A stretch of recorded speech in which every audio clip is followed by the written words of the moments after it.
Welcome to the Transform Sales Podcast, where forward-thinking business leaders come to share their experiences and ideas, learn from each other, and amplify their results together. Hey guys, Amir Reiter here with the Transform Sales Podcast. I have my guest, CEO and founder of supervirtual.com, Andrew David. Andrew, pleasure having you on the show today. Hey, thanks a lot, Amir. Appreciate it. Yeah, man. Where are you calling in from there? You know, we got a global marketplace of sales agencies spread out everywhere. Where are you based? So I'm based in Europe at the moment. Our company's actually based over in the States, though. That's where my business partner is also in Louisville, Kentucky. Awesome. So you're the EMEA guy, and then you got the States guy who's your partner, which is great. I love the fact that we live in this modern world where there's kind of no limitations anymore to where you can be, which is awesome. So just to keep context for the show, you know, the people listening to the show are, you know, B2B companies that are either considering outsourcing their sales campaigns to generate qualified meetings, or they've done it before and they failed and they want to learn what they can do better. And really just highlighting for the people listening, you know, the natural tendencies and mistakes that buyers and sellers make when doing business. But obviously, before we get into that question, we'd love for you to maybe just do a quick introduction. Let everybody know who's listening, you know, how you got into the outsourcing sales business, how you got, you know, what you're doing here, like what brought you here into this industry. Yeah, for sure, man. So like you said, I think working remotely, that was one of the big drivers for me. I started out in marketing. I had a marketing agency kind of pre-COVID. We were doing okay. I think marketing wasn't my niche. I didn't want to stick around there too long. I started doing more phone sales, just for kind of lots of different campaigns, different kind of offers, different niches, and I realized there was a big opportunity there.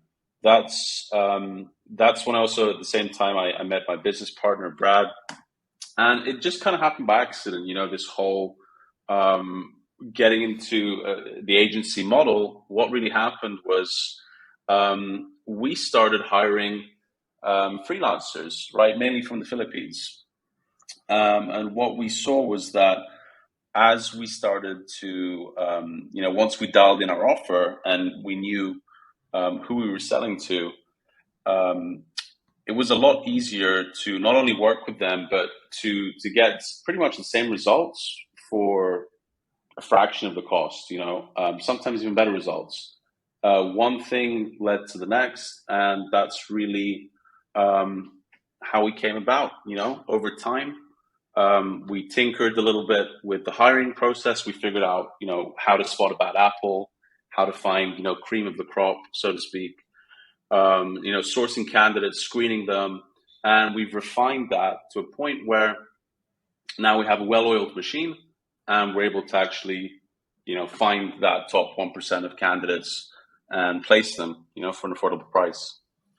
That makes a lot of sense. I love the fact that you were hitting the phones yourself. I find that some of the best agencies are led by leaders who are experts at the craft themselves. So kudos to you with picking up the phone. Yeah, you got to start out with the grind, right? That's how you get it going in the early stages, for sure. I agree with you. I'm a big fan of executing the work at a high level before ever, you know, fixing problems. You got to fix your own problem, then you help other people, which is awesome. Now, you know, for all this time that you've been in the industry, I'd love to talk really about what you've seen and what you've experienced as a seller from buyers that come, you know, land on your website, they get introduced, they book time with you. You know, what mistakes are buyers making? What comes to mind first, just off the top of the head? Well, there's so many things, right? I think the number one mistake, if we start from there, it would be they don't have a product market fit. I feel like that's really number one. They just don't know who they're going for. They don't know, you know, what how to approach them, you know, with what medium. And it's not really the job of the agency to figure that out. Like an owner needs to know, what's their target. Because we're not consultants, right? We're really we're coming in and we're working with something that they've got in place to then make that better, right? But we can't decide that for them. It's really a choice. Well, it's not that you can't. It's that that's not the service you're offering, and it's a gap, right? Like if you didn't do market validation and you're skipping a step, and you're going from I never actually validated my offer, I never validated my channels, but I expect an outsourced sales agency to both get an ROI and execute. It's kind of ludicrous, right? Yeah. Which I've seen too. So I agree with you. I agree with you there. And I think it's nice that you said it. You're like, hey, we're not consultants, right? And that's an interesting thing because I what I find, and I'm sure you experience it too, is that buyers are almost in a way scared of consultants, but they don't have the expertise. I've seen companies, and I keep bringing it up on these podcasts because it happened last week, where somebody from our marketplace was hired for a company that raised a Series B, 65 mil. It's a fintech company, fintech as a service, and they hired this SDR who I know to be an SDR manager, but once he started working, he realized that he was actually testing out the offers, the phone scripts. He was making it all at the same time. And this SDR is a 30-year-old guy. He couldn't sleep. He was like, Amir, I can't fail. I don't know why I can't meetings. And I was like, and I said to him, I was like, dude, you're not a sales consultant. I was like, it is not your job to find out product market fit and do messaging. And what happened was the CEO was just, I'll use the word, he's cheap. CHEAP, cheap. The guy raised $65 million. He's bragging about his Series B, which basically means he ran out of money in Series A. Instead of hiring a sales consultant that, they charge who knows, $15K a month. They're all different, right? Instead of hiring an expert, a guy who's been there, done that before, he's trying to hire an SDR thinking that he can cold call and get meetings for a product that costs $100K. So I think what you just said is something that I see daily. I've experienced it recently. And it's like this kind of gap where because people typically consultants are expensive or, they're not, it's a little bit, it's harder to hire the right consultants, right? People are skipping that whole step. They're skipping a consultant building out their process, and they're skipping market validation, and they're going right to hiring employees or right to hiring outsourced agencies. So I'm glad you brought that up. What do you think? What do you think is a potential cure for that symptom? Well, look, on the flip side, I think there's nothing wrong with going straight to market and just testing things out, right? Especially early stage, you want to be testing out offers as much as possible. I get that. I think maybe buyers, they just need to be more aware of what the expectation is, what is the KPI here, what are they looking to accomplish, because if you don't have a great product market fit, if you're still kind of very early stage or you're testing out new offers, you need to have some room for flexibility. You've got to be willing to test things out and maybe be okay with understanding that there's a process involved. And if the SDR is going to wear those shoes of the consultant as well, then you got to have the time and the budget to work with them through that process, right? Yeah, no, I agree with you. And the bottom line is that you can get market validation from an outsourced sales agency. It's just that if you focus on this concept of having an ROI, you're really focusing on the wrong deliverables because, right. What the deliverables are market validation. Did they like your offer? Yes or no? Did your messaging resonate with the CFO like you thought it would? Or is it resonating more with the CEO, right? Like these are experiments that you either know or you don't know, and you have to line up the message and the channel and the timing, right? So if people were coming in for a market validation campaign and it was sold the right way, being like, this is what the outcomes will be. And if we are correct with our assumptions, if we're correct that this offer is going to resonate with so-and-so and that this, and then there could be an ROI. on the actions. But if there's not, then the information that you get is valuable because now you're able to make adjustments before scaling, right? Like who wants to hire more sales reps and hire more outsourced sales companies on a process that doesn't work or is not efficient, right? That's it. Yeah, I mean, you need to have a proven sales process in place. I think you've got to have some kind of a goal in place as well. Like, what's the deliverable? There needs to be clear expectations, because I think a lot of people, they approach us and I don't know, they're expecting miracles maybe, which is fine. Polite. But again, you're being polite, right? Miracles, definitely. So this is the thing, you know, we really got to dial in on the expectations and you know, really the timeline as well of what you're trying to get done. Do you think it's also kind of part of like this instantaneous gratification culture that we live in, where it's like you can literally just connect with anyone across the world and buy goods and services? So it's kind of like everybody is uncomfortable talking about market validation because it's not sexy. And it's like not sexy to be like, hey, we're going to try these things and it might not work and we're going to make adjustments. And it's much sexier to be like, yeah, we're going to get you 15 meetings. We're going to make you a lot of money. And like people are just after that shiny object because they're not patient and our culture just lacks patience.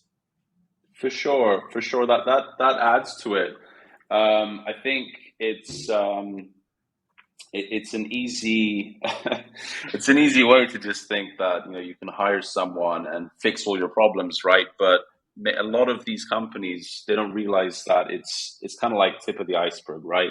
There's so much going on under the surface, which again, if we come and we see that there isn't a clear process in place, there's only so much we can do, only so much we can work with.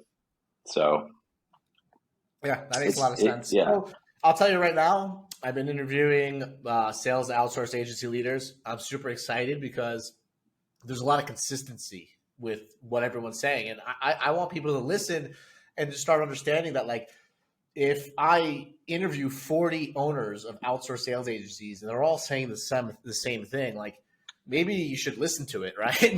Maybe peel back the onion and maybe Google things like market validation. You know, why should I do a market validation campaign? What is a market validation campaign, right? Like maybe it's time to kind of open your ears, because I think the biggest fear of any buyer is that they're going to pay for, you know, 3 to 6 months of work and not have an ROI. And I think the biggest fear of every seller is that if you don't give a buyer what they want to hear, they'll go to somebody else and you'll lose the business, right? Correct. Yeah. I think it's time that we stop doing that as much as we can, because it's hurting both the buyer and the seller. But yeah, I definitely agree. I agree with that. Right. It's we could talk for an hour and a half about that one point because it goes so deep, and maybe we will another show. But just to keep it rolling, what other problems or mistakes are buyers making on top of just, you know, not really understanding what type of campaign, you know, let's call this problem the wrong campaign, right? Like coming in for an ROI when you should be coming in for market validation, right? Like that's problem number one. They're skipping steps, right? They want the end result. They want a buyer that's happy, but they don't have the middle. And that's the main problem. I'm going to give a checkbox and say to you that I support that as something that I've seen as well. What else have you seen? I think aside from that, definitely another big one is a lack of systems. I feel as though a lot of business owners approach us. They don't have systems in place. Like they don't track their numbers. They don't, there's no transparency into the sales process, and maybe they expect us to just kind of, you know, like I said before, wave a wand and work miracles. But I feel like, yeah, CRM is obviously basic, right? You got to have a CRM. Beyond that, though, there should also be, if they have solid numbers to work with that we can work off, then at least we know that their expectations would be realistic or not. You know, what are they, again, what's their ultimate goal? Are they looking, you know, for an ROI? They're looking for the validation. If they're not where did you get this number 15? Everybody's got 15 meetings stuck in their head. It's like as if it's like what the cool kids are doing, right? But if Right. you don't have market validation and you never went through the process yourself, where the fuck are you getting this number 15 from? Correct. And this is the problem, is that if you're not tracking those numbers, even from the early stages, it just brings us back to the same problem of we're back to kind of square one, and back into the validation. So I think another big thing is you've got to track your numbers, right? You've got to track every single thing that you can track. It should be tracked as a process, right? Like how many calls does it take to get a meeting? How many meetings does it get to get a sale? And obviously that's overly simplified, but there's different stages to the process, right? That needs to be mapped out even on a basic level. Yeah. Otherwise, it's really difficult. How big do you think the metric of how many times did a rep follow up with the lead post meeting booked, and conversions play into a campaign? Like, how is that like something that's critical and overlooked, or what other KPIs do you think are the big ones that people are missing? Yeah, that's a great one. I mean, they always say, the gold is in the follow up, right? It's true. I think from what we've seen in our personal numbers, I'll tell you this, that the average sale will happen after, I think it's the 8th or 9th contact attempt. So definitely, yeah, you can't just expect to, even if you're working with the best marketing company in the world, you can't expect a lead to convert first or second time. You've got to speak, you've got to have a few contact points, you've got to do a few follow-ups. And database reactivation as well. That's another big one. Like, those are very quick, easy wins. I feel as though someone has a bunch of old leads that, they're aware of, what the product or service is. You can just reach out to them and say, hey, how's it going? Have you thought about this recently? And you can get a lot of sales like that as well. So low hanging fruit. Well, I agree, and I almost feel as if it's this adversarial approach of you versus me, where they feel that if they hire an internal team, they're like, here's these leads, go after them. And then if they hire an agency, it's almost like, because you're an agency, you're not part of our internal team, we want to make this really hard for you. We want you to go after strangers who never heard of our brand. We want a ROI in 6 months, even though our sales cycle is 9 months. And then they don't even touch their leads. So I agree with you. I'm like, back when CloudTask was a service company, which we're not, anymore, we had a company called Ipswich where we had 11x ROI. You know what the difference was of that campaign? It was reactivated leads. We went through 40,000 leads, right? We had an 11x ROI, and it took two to tango. They had to set us up for success, right? I would imagine that throwing numbers out there, it'd be great to collect this stuff, but I would imagine that something like 90% of buyers have old leads that they don't work, but don't give them to outsourced sales agencies. And I would imagine that their reasoning is because they think they're getting more value out of getting an agency to go after strangers, but they end up firing the agency and then getting no sales. What do you think about that statement? Definitely, man. I agree. I think it's shiny object syndrome. It's the idea that just looking outside externally, the next thing's going to come along and save us. It's really just a case of not every business owner needs to work with an agency, right? Sure, they can do it themselves, but if they're going to do it themselves, they should really look inwards and then say, what have I got here? Do I actually have something to work with? And if so, am I going to follow through and do it? Go for it. If you haven't got the time, then work with us. We'll help you out. It's simple. But your statements ourselves, right? Like, unless it's the CEO doing the work himself, if they hire somebody internally or they hire an agency, isn't it still themselves? I'm like, you work for them the same way that an employee does. An employee works for them, $5,000 a month. Your agency works for them, $5,000 a month. Isn't it still them by hiring you? I'm like, why is it this concept that you're somehow not on their team? Right, because it's an external. It's a But if we're all it's a remote these days, we're all remote. What the fuck does that external even mean? you're not there forever, right? They're not going to give you stock Who options. You're is just there there on forever? contract.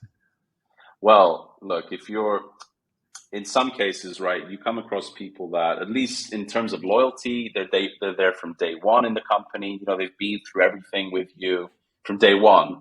At least you like to think they're going to stick around forever, right? That's the goal. I'll tell When you you're what. working with it, You said that they can't give you stock options. Damn right they can. Tito Borda is the owner of Alti Sales, and I'm pretty sure that he qualifies his customers out more than they qualify him to make sure that if he's going to do it right, he takes an equity stake and he gets them over the hump. So I'm still not sure. You're saying that legally somebody can't give a company stock options? I'll call bullshit. They can.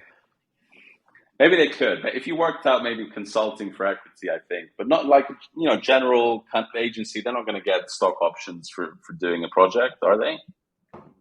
If you ask for it, you're a buyer. Maybe. If I bring you $1 million of business, I want 5% equity. I'm like, who wins? It's a hard Who bargain. wins? If you hit your goal, who's winning? The company. It's a win-win. So who has a higher chance of giving you $1 million in revenue? A company run by Andrew David and his teammates that have 5 years, 10 years experience, or some individual? I would put my bet on a company versus an individual. 100%. 100%. Yeah, because you got the systems there, right? Once you have the machine and it's running, you just it's kind of clockwork, right? So you got to start asking for equity, Andrew. Right, probably. I've been thinking about it. It's a big thing. I've been watching these guys like Roland Fraser. I don't know if you've heard of him, and there's some other ones as well, like Hormozy. Like these guys are great. Hormozy, I love in a good way. He's got a great energy. What's the other guy you mentioned? I'm pulling up now. And then there's Roland Fraser. He's really big on the whole consulting for equity thing.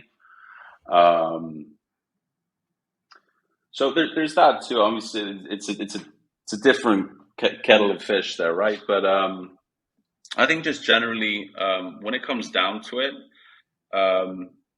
like you said, working remote, the whole external internal thing. If someone's happy with an SDR that we place, in most cases they'll stick with them forever, as long as it goes both ways, right? What we do as a company, we actually, beyond, the screening, the recruiting phase, we actually set up group interviews. So that way, we try to get them set up on a personal level as well, not just in terms of results, so that they feel good about working together as well. Because it's very much that thing of like, working with an external agency, it's alien, something foreign to me. So that's why we get them set up in that way. And in most cases, it works out well. Like they work together long term on various projects. Yeah, that makes a lot of sense. So all right, we got down packed what mistakes people are doing. Tell me about your best buyer. Who's the buyer that comes to you and you're just like, great, this is going to be easy to work with. The client's going to be happy. We're going to be happy. We're going to be together for 5 years. What do they look like? Are they a B2B software or service? Let's start there. Yeah. So in most cases, we've worked with everyone. I think really our best client, I would say, is in real estate. Purely real estate. I know that. Yeah. I have so many buyers in real estate. Yeah, real estate brokers, real estate agents. They have to be established, though, right? We don't work with rookie people up and coming purely because they just don't have the budget. They don't have the experience. And again, they're expecting us to work miracles. So we like I was saying before, we work with people that they know their numbers. They have the systems in place. They have their own well-oiled machine. We're coming in and we're supercharging that, right? We're putting in, we're throwing down the oil or whatever it is. what it pretty much looks like is in terms of the campaign, it's either ongoing or it's short burst, reactivation campaigns. It's cold calling to homeowners. Super straightforward. And because it's such a big industry and such a great industry, never mind what's happening now with the recession coming up and the interest rates and all that good stuff. But it's still an evergreen industry. There's still always money to be made, and there's so much talent out there. It makes it really easy for us to to do our job, which is basically finding the best talent out there, screening them out, getting the top 1% of the people that are out there, and setting up interviews, and then helping them to be successful, for long term as well, as part of the team. Yep, that makes a lot of sense to me. I like that. I like your focus in that area.